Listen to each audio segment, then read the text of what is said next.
So mga tol, opisyal na po ang laban ni Legend Manny Pacquiao versus Mario Barrios. Pinost na po ni Manny Pacquiao mga tol ang official poster nilang dalawa na nakatakda na ang laban sa July 19 sa MGM Grand Las Vegas, USA.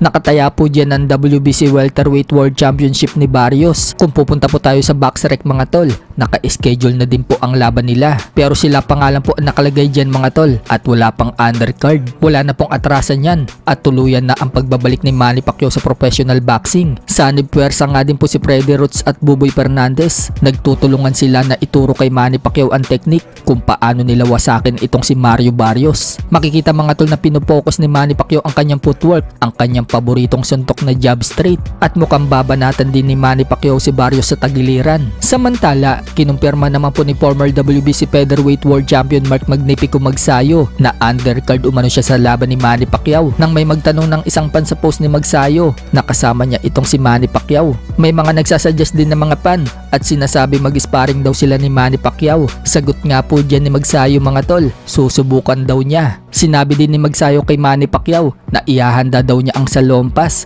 kapag nagka-sparring daw sila. So abangan po natin ang magiging sparring nila mga tol. Sana maglabas si Magsayo ng kahit maikling video. Sa kabilang banda naman mga tol, sinabi po ng strength and conditioning coach ni Manny Pacquiao na si Justin Fortune na wawasakin umano ulit ni Manny Pacquiao ang mga magagaling na fighter sa 147 pounds. Gusto din ni Justin Fortune na ipunin ni Manny Pacquiao lahat ng titulo sa welterweight at maging undisputed world champion. Yan po ang sinabi ni Fortune mga tol nang tanungin siya ng ES News kung magiging undisputed ba si Manny Pacquiao sa welterweight. Sa ibang banda naman mga tol, nagpakita po sa unang pagkakataon ng katawan ng makakalaban ni Pilipino IBF Minimum World Champion Pedro Taduran na si Jinjiro Sigioka. Makikita mga tol na bato-bato ngayon ang katawan ni Sigioka. Mukhang pinaghahandaan po na mabuti ng hapon si Taduran. Parang hindi po tatabla ng suntok yung katawan nitong hapon. Matatandaan na winasak na po ni Taduran itong si Sigioka sa una nilang naging laban. Bugbog sarado po itong si Sigioka. Sa sobrang lala ng sinapit ng hapon, itinigil na ng referee yung laban. So ganyan pa rin kaya ang sapitin ni Sigioka kay Taduran ngayong Sabado. Huwag din po natin kalimutan mga tol